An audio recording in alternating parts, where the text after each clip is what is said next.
Praise God. Salamat sa Ginoo nga ning takna.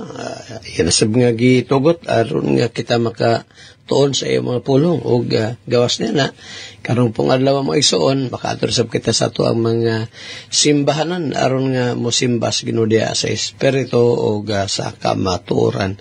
Kung diha sa iyong mga lugar na ay mga Sovereign Grace Landmark Baptist Church or mission, tambong mo sa ipatayon nga pagsimba no karong adlaw diri sa Jinsan na kung panghinaot nga Ginoo magabless yung panimbaho na Pastor Gamilia o usab dinis Batumilong doon na rin itong fellowship diri sa Batumilong no Brother Mario Labawan kung sa gina Pastor sa September 20 sa pitsahan na Brad Kuan 27 September 27 no adlaw na nga Sabado quarterly fellowship and at the same time Thanksgiving service. So mga ito na po mga taga Santa Maria, taga San Agustin, taga Basadres, Davao del Sur, no area, Davao Occidental, atong mga kaigsuonan, nga ito dito sa ilan ni Pastor Mario Labawan. Pero di pa ako sa September pa. Okay, sige, maigsoon. Sa mga pa, itong pag-auhag kang Brother Timmy, nga kung pwede, Brother Tim, ikaw mo yung ato sa kanon na ang karong adlaw sa Labon, no? Then, usab, to sab nga paghangyo ni Brother Leno, nga maoy mo lumala sa panimbahon sa Sagayin, gihapon karong buntag, unyang hapon sagom, kamo ni Brother Mario, Brother Mario Abrantes.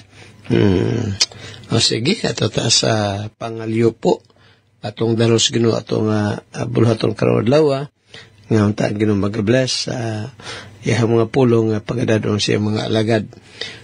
Sa di pa din na ato day pagtimbaya no sa mga naga-birthday karong adlaw sa kang Mark Cardinio, brother ni Brother Tata, usab sa bayaw ni Brother Lindon si Felipe Salumere.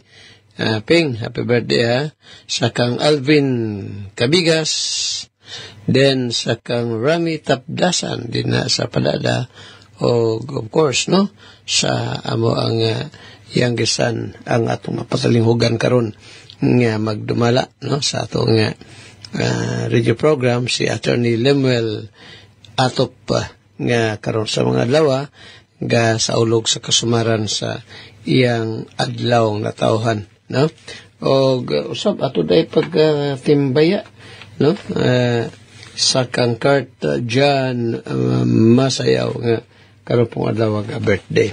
Sige ato ta sa pag-ampo atong padugyan sa Ginoo tanang gibuhaton. Let us pray. Loving Father, once again, ni kami gaduol sa imong mahal nga presensya this time.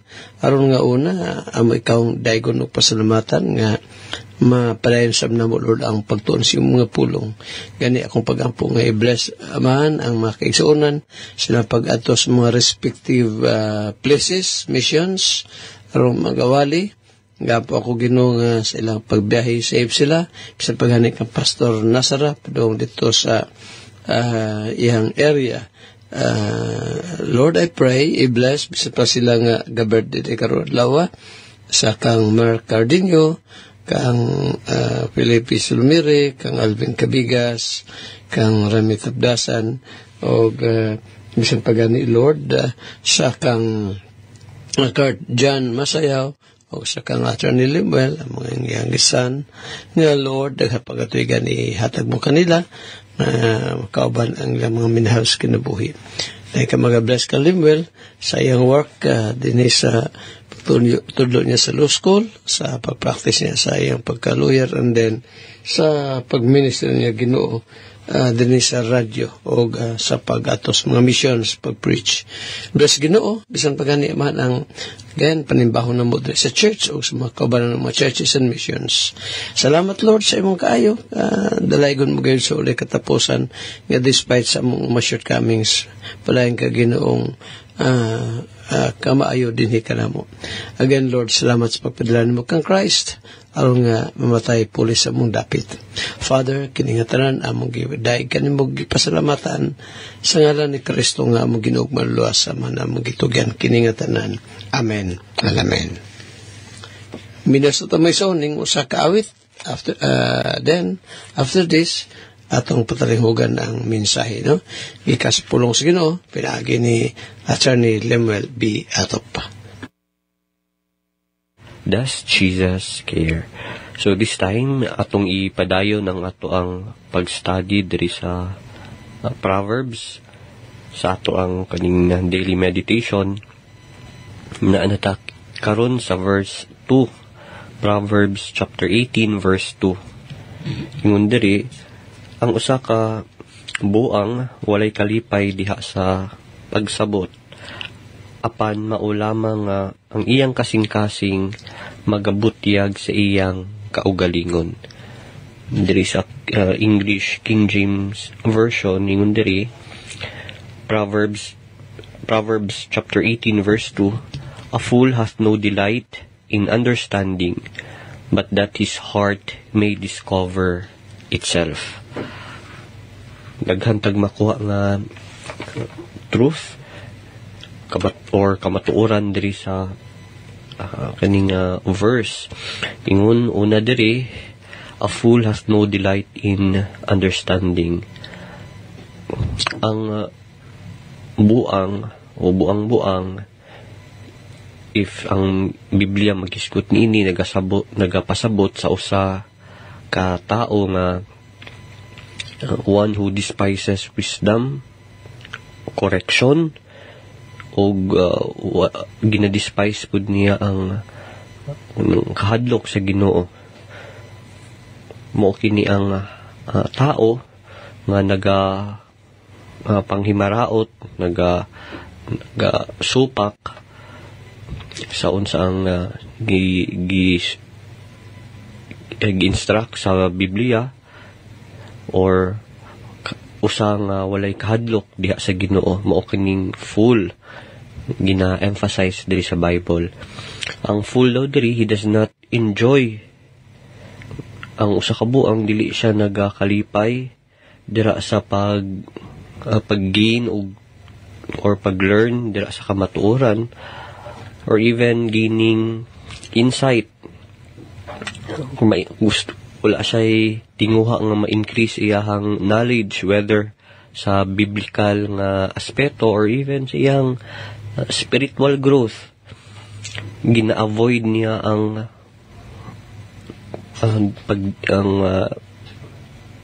pagdisiplina based sa teaching sa lain or even sa Bible.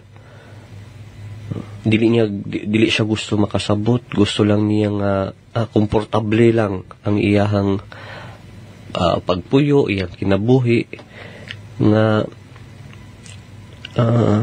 wala siya interest to gain understanding, to gain knowledge, in other words. So, ngundiri, a fool hath no delight in understanding, but that his heart may discover instead, or may discover itself. So, instead of learning for the sake of truth, nga imbis nga mutuon siya aron makakaton, ang buang gusto lang niya mupadayag sa iyahang kaugalingon. He just want to, or she just wants to express herself, or express her own thoughts, no? Ang iyahang motivation sa pag-express is not to be taught, pero gusto lang yun niya madunggan sa sige siya og storya, sa sige siya og pag-express iyang galingon, mugawas unsa ang iyang pagka walay knowledge, or iyang pagka ingon pa sa Bible, fool. So meaning iyang ginadisplay iyang opinion nga walay basis, may it be biblical or kanang academic. Nung kay tungod wala siya interest nga magtuon, pero gusto lang siya mo storya, walay basihan yang kaya pangingon, walay weight, in other words. So again, ginaingon diri, ganahan siya nga makabalo ang tanan sa iyang gibati or opinion, bisan kini walay basihan or kabuang ra. So sa tong makitaan diri nga kamatuoran, first, we must be careful when we say something, especially nga kanang mga buta nga dili nato field. For example, sa ako ang part, I don't have any standing, wala ko'y otoridad, or dili ako ang tamang tao nga pangutanon regarding sa mga sakit, mga medical concerns. Ngano, kay wala ko man agitunan. Ang maayo nga pangutanon, ang mga doctors. Kung sa ding mahitabo, for example, mag-advise ko o kani dapat buhaton nimo nga para mawala ang imong high blood or imong diabetes, o kani ka tambal ang imong ihatag, unsa man ako ang basihan nga mao kana ako ang pag-ingon. O kung nay makadungog nga doktor, in my case ako ang igsoon or akong brother, akong sister-in-law, unsa lang tan-aw sa ko na paswito man ni siya, di ba? I may look a fool to them. Mahimong mura ko buang-buang silang pananaw because that is not my field.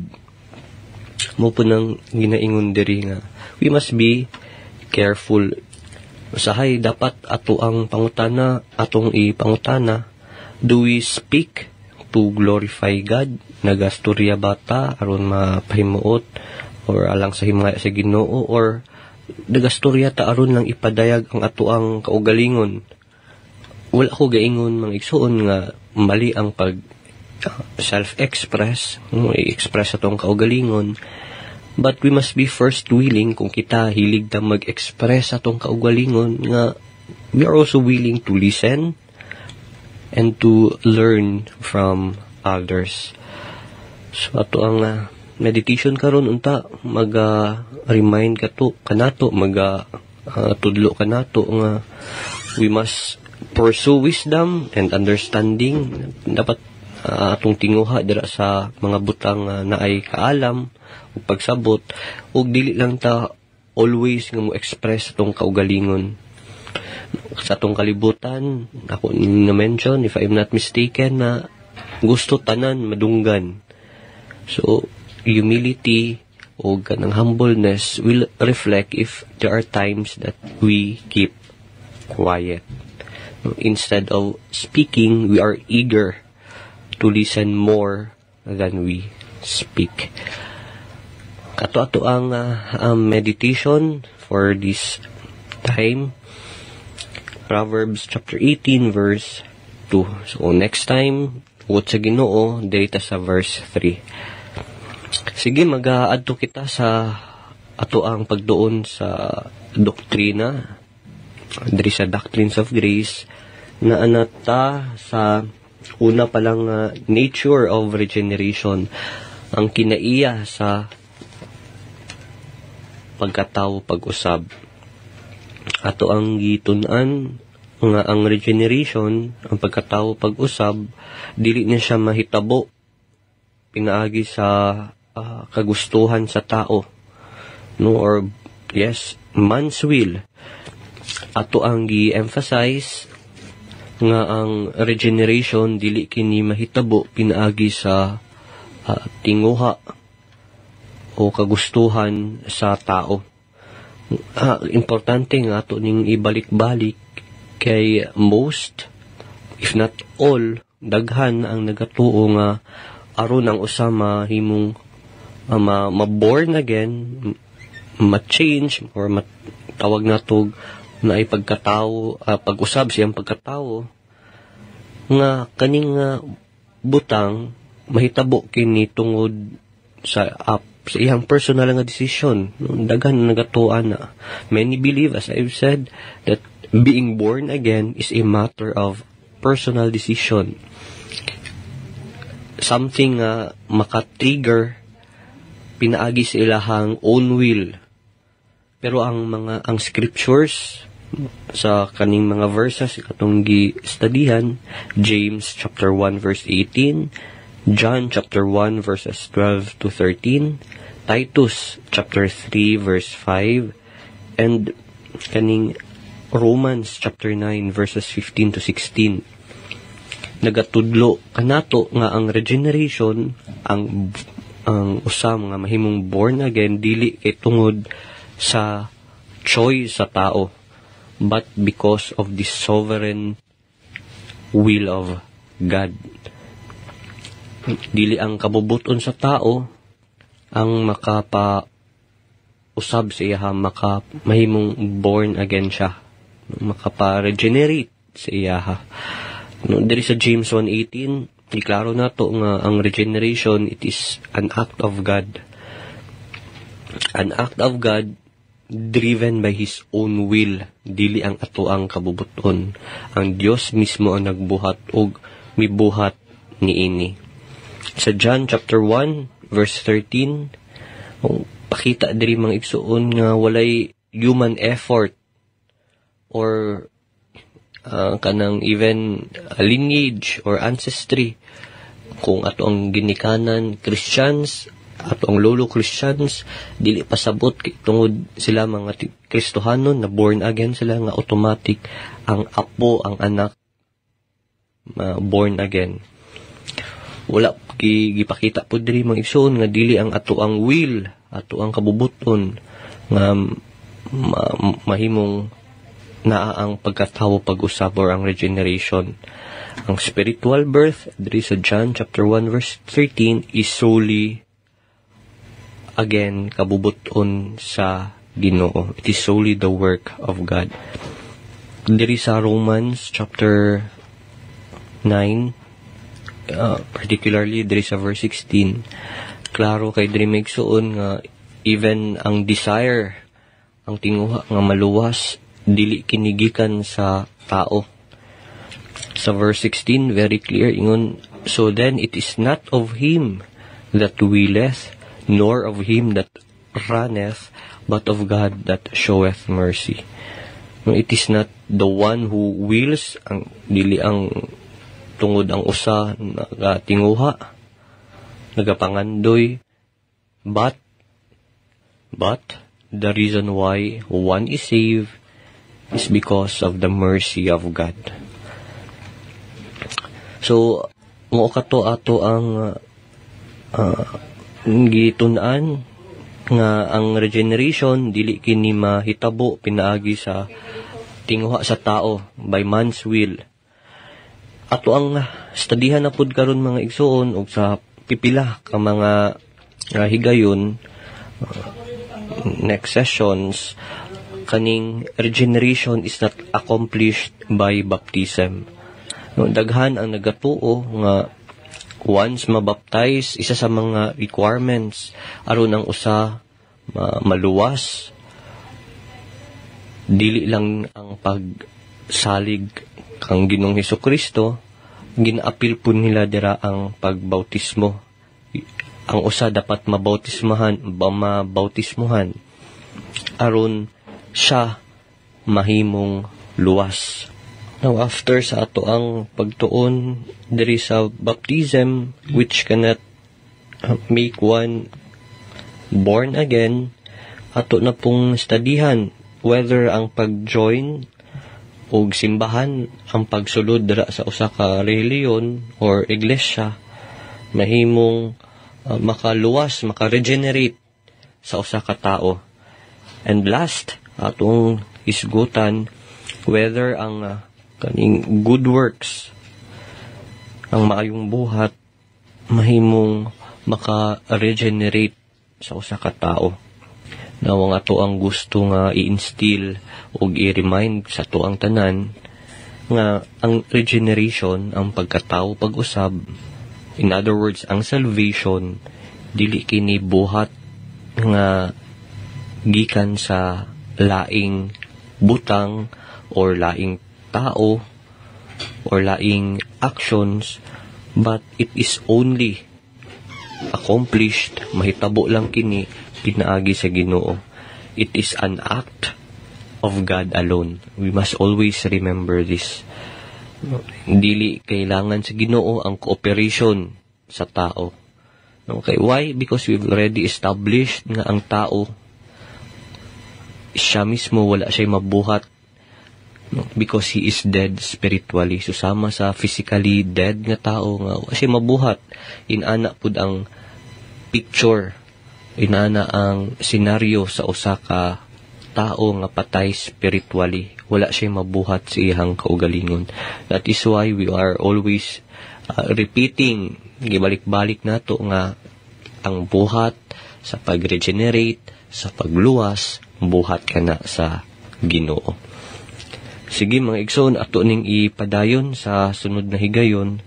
Daghan pa kay tag matuki, ma-storya, ma-discuss diri sa doktrina sa regeneration, the doctrine of regeneration. Before I end, kung ikaw dili ka pa sigurado sa imong kaluwasan, ang Bible nagaingon, repent, believe the gospel. There is no other way nga makasulod ta sa kingharian sa Ginoo but through the Lord Jesus Christ. And in 2 Corinthians chapter 6 verse 2, ginaingon nga karon, now is the time of salvation. Ayon na paghulat nga maabot ang panahon nga too late na makita andam. Kani inyo ang kauban, si Attorney Lemuel Atup with Pastor Andres Atup Jr. magaingon, ang Dios magapanalangin kanatong tanan. Daghang salamat. Binumaigsoon, alang sa ato ang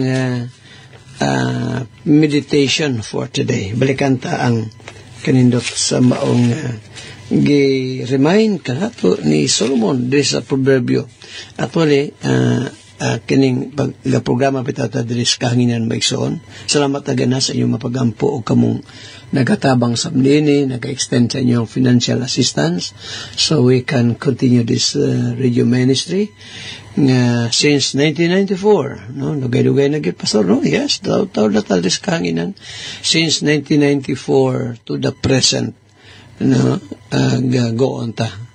Kunya, nagkuanta karong bulan sa Nobyembre, mag-31 na katuig, no? 31 years of radio broadcasting.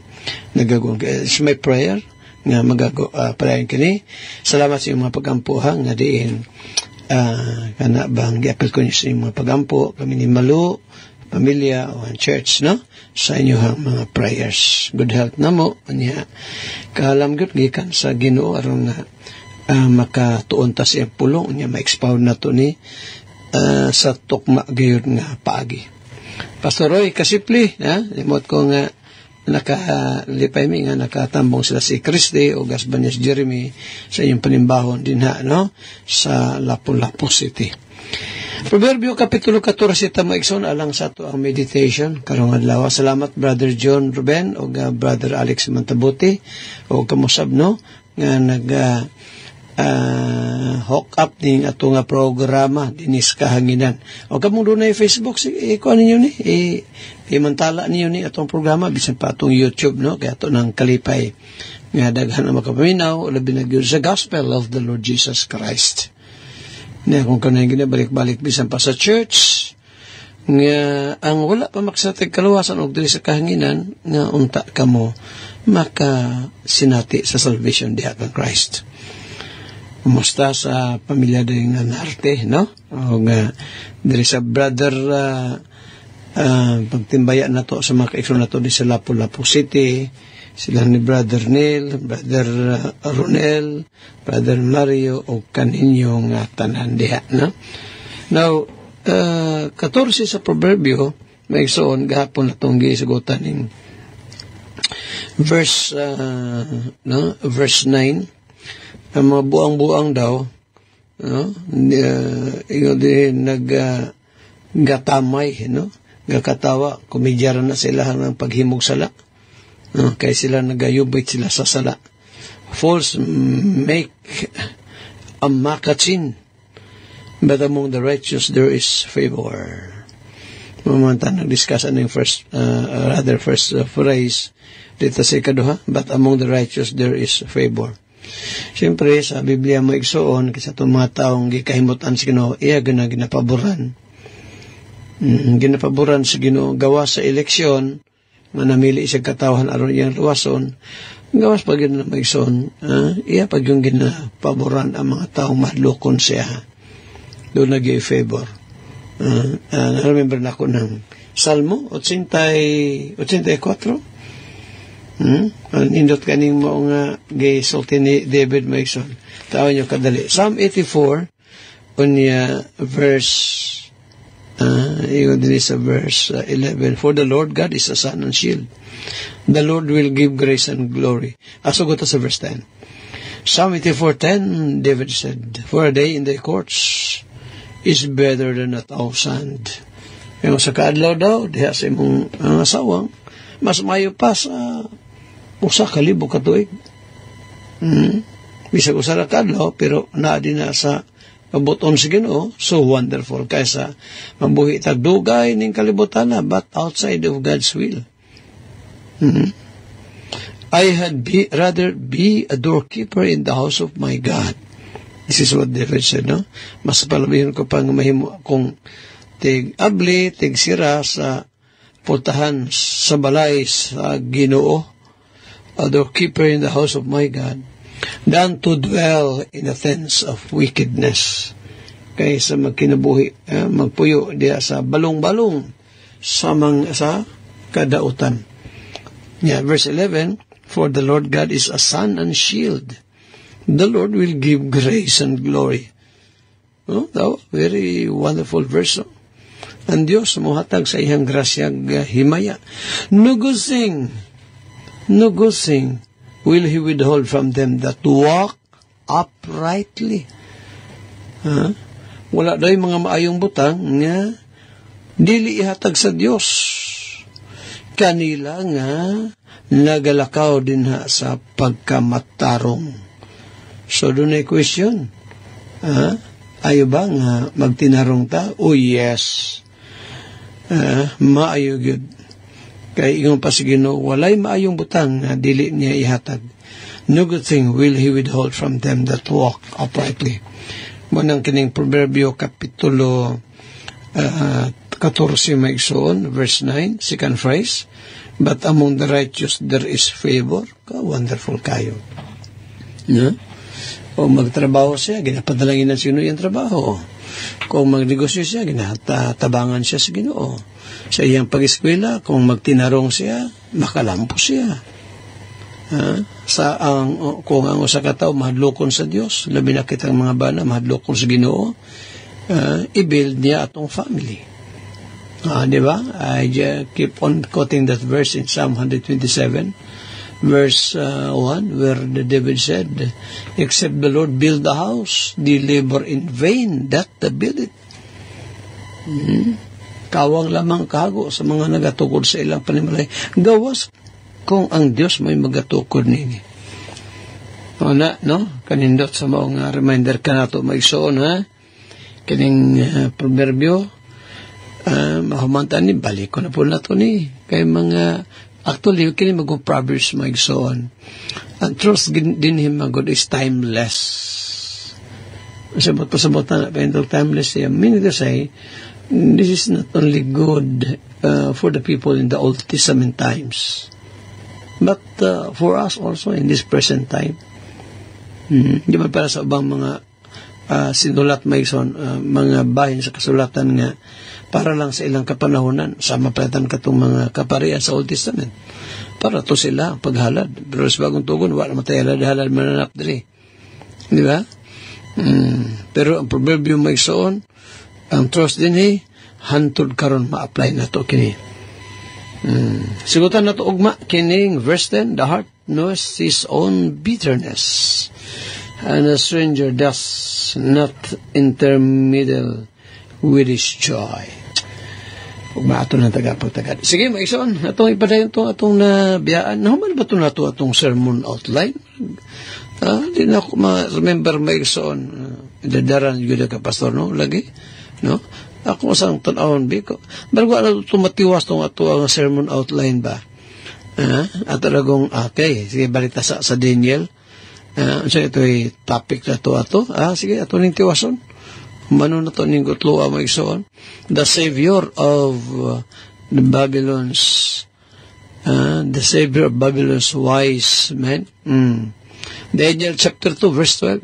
Sige, ato ning i-recap sa nato kadali, ato sang balikan kadali ni maigsoon niya human ato ning humanon karon, no? Karong gutloa. Dahil sa Daniel Kapitulo 2 atong hibaluan perting sukua ni King Nebuchadnezzar kay walay makahubad siyang damgo. Niya gipangutana siya, so gipatawag ta ng mga maalamon dito sa Babylonia. Yan na arabi ato dito tong mga batanon nga mga Hebrewanon, mga Hudyo. Mga batanon nga apil si Daniel dito nahimong maalamon nga batanon dito sa mong lugar, no, nasod sa Babylonia. Karon nagdamgo ang hari. Ang problema kay ipahubad niya ang damgo, pangutan mo siya, sa may damgo nimo? Basta damgo ko. Napirting lisura na.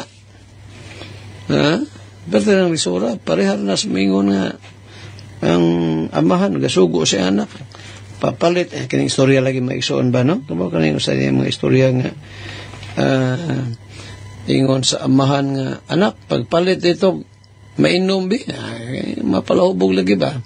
Masuko kung ilang mga anak muinom, maghubog-hubog, otro po dahil palahubog ang amahan, otro po dahil palahubog, so kita manugo, kaysa may sundogon, kita rapod, kung gahubog-hubog ta, yung pasaman, pag palit dito ka na, yasang kwarta tayo, pagtunog palit nga, way kwarta-kwarta, pwede ba din, pagbalik sa anak, na tayo, siya sa may akong isugon ni mo, so niya, pagtunog inom tayo ka ng siguro ba pagtunog inom bahal nga way bahal mo lagi buhat sa hari ipahubad ang damgo nga wa man tao gisutig unsay gidamgo so may hubaro nila hindi perting lisura niya sa patos kay Nebuchadnezzar nga sa may nasuot siyang una-una nga ipahubad ay ang damgo nasamok siya niya di po niya mahubad mo sa tong damgo.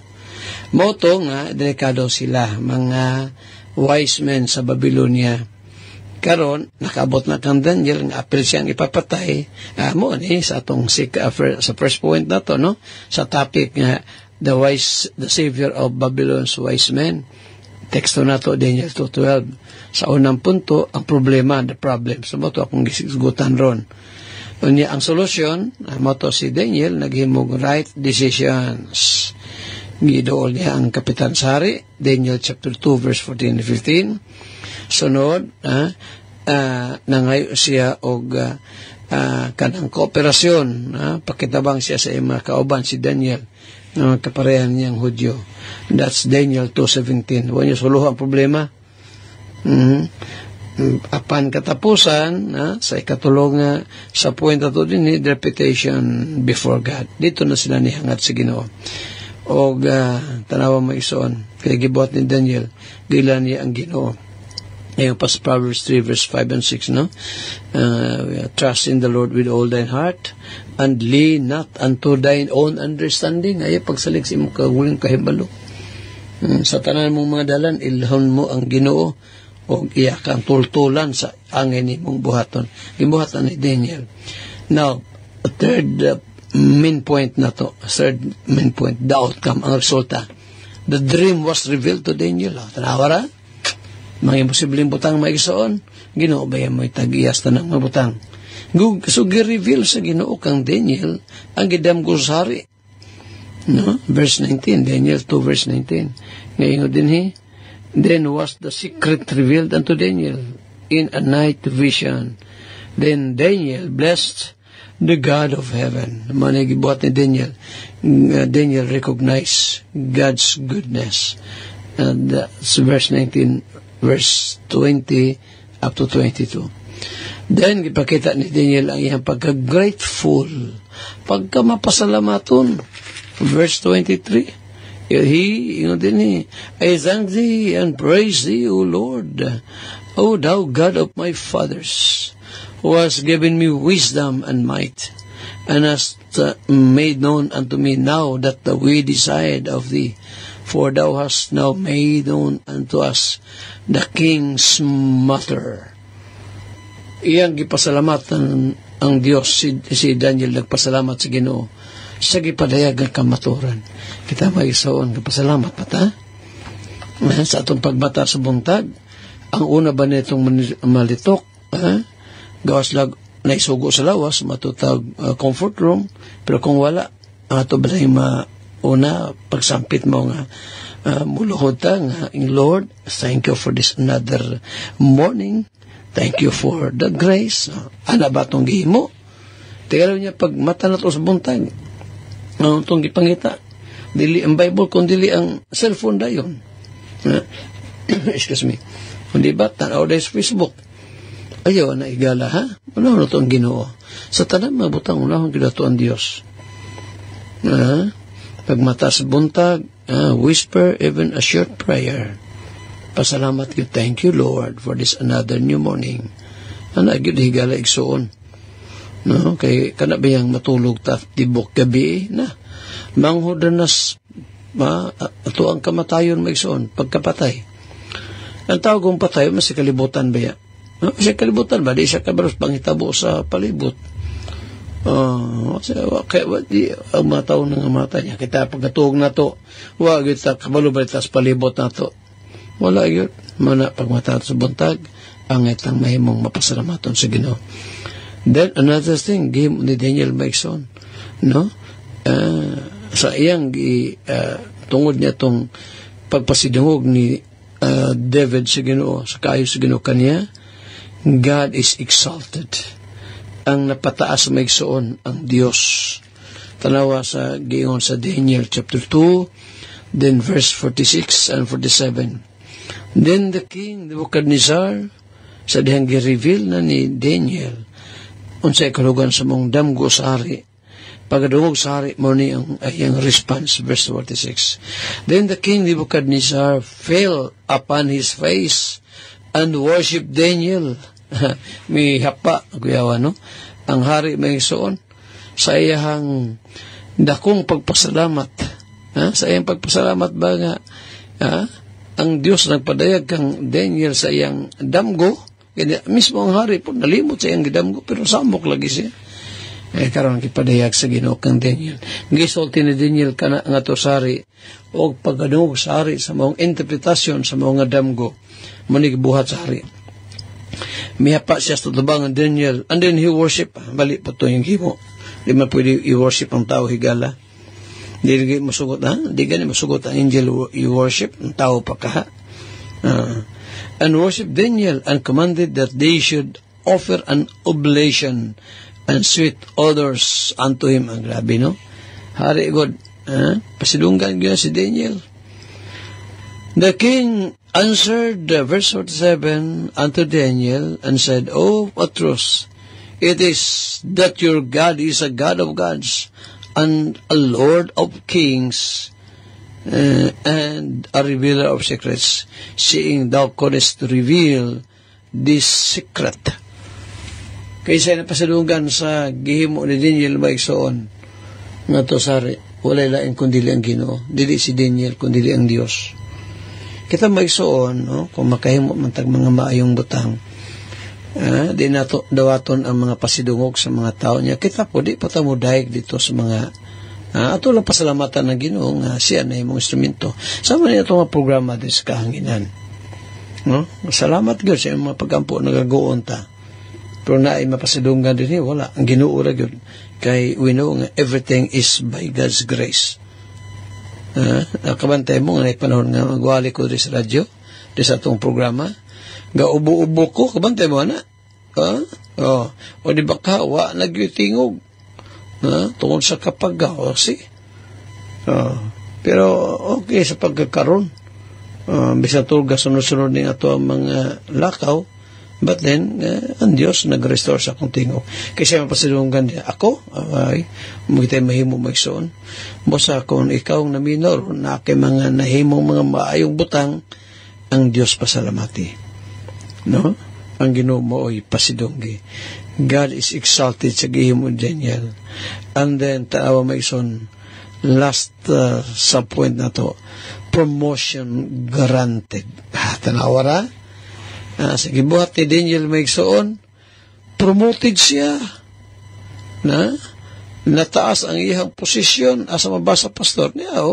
Daniel chapter 2 and then verse 48. Ingon din Then the king made Daniel a great man and gave him many great gifts and made him ruler over the whole province of Babylon and chief of the governors over all the wise men of Babylon.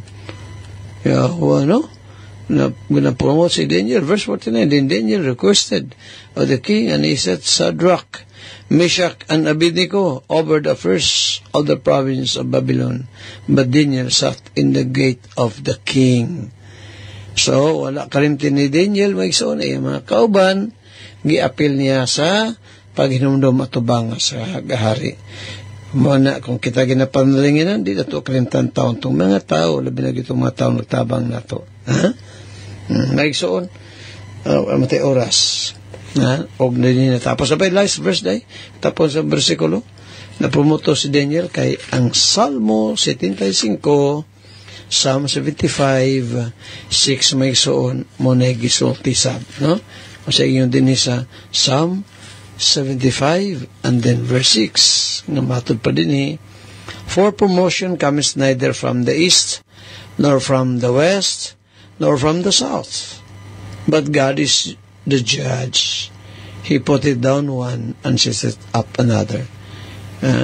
Ang promotion naa sa Ginoo. Higala kung ikaw pagkasulti karawasan, paabot sa panahon mapumot ka dito sa gingarian sa langit.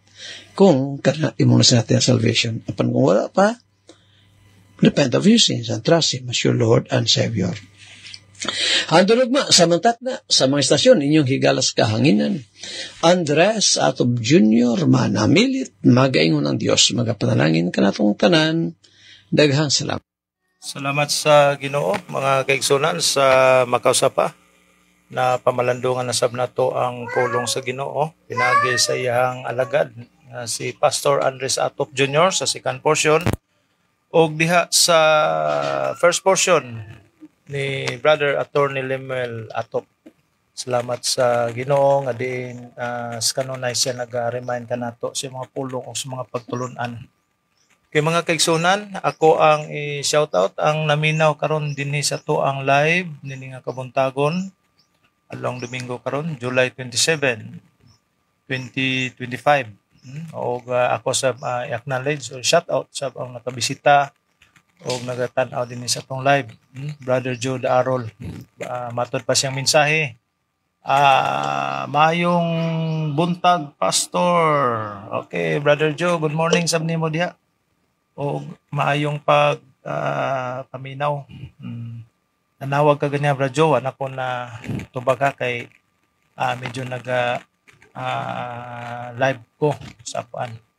O nag-edit ko sa gahapon nga nasubra ang oras kay adugay dawaton sa ato ang pag-upload.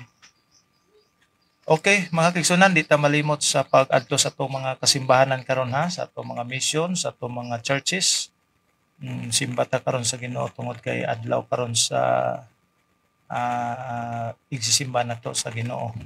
Adi magaday no sab kita nga na kanya. Okay? Brother Joe, depende ra nimo, Brother Joe, asa ka mo join og simba ha, pwede ra destan mo lang og mo apel ka sa Kiblaw sa Padada, pwede ra pod. Sa mga manimbahay diha sa Padada na ata sa likod diha sa may City Star, no? Sa City Star. Ilado ang City Star diha kay hugupanan na sa mga mamalipay. Naidalan diha sa kilid pasulod paingon sa bungan, unahan pagamay sa bungan na diha to ang panimbahon nga kabuntagon sa Padada. Okay, mga kaigsunan, di ta malimot sa pagpanugyan sa tong kinabuhi nining adlaw. Padayon ta magapanugyan nga na kaniya. Nindot sa tong last portion ni Pastor.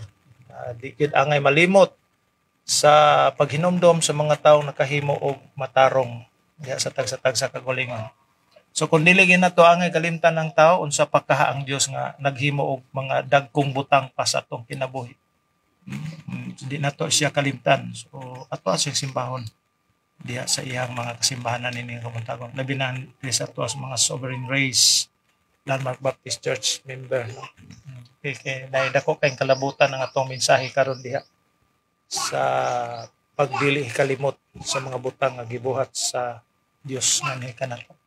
Okay, hangtod sa sunod nga panahon ug gayon dungog-dungog ta og daghang salamat sa pagpaminaw sa matag usa kanato. Salamat sa Ginoo. To God be the glory and may God bless us all ahead of us.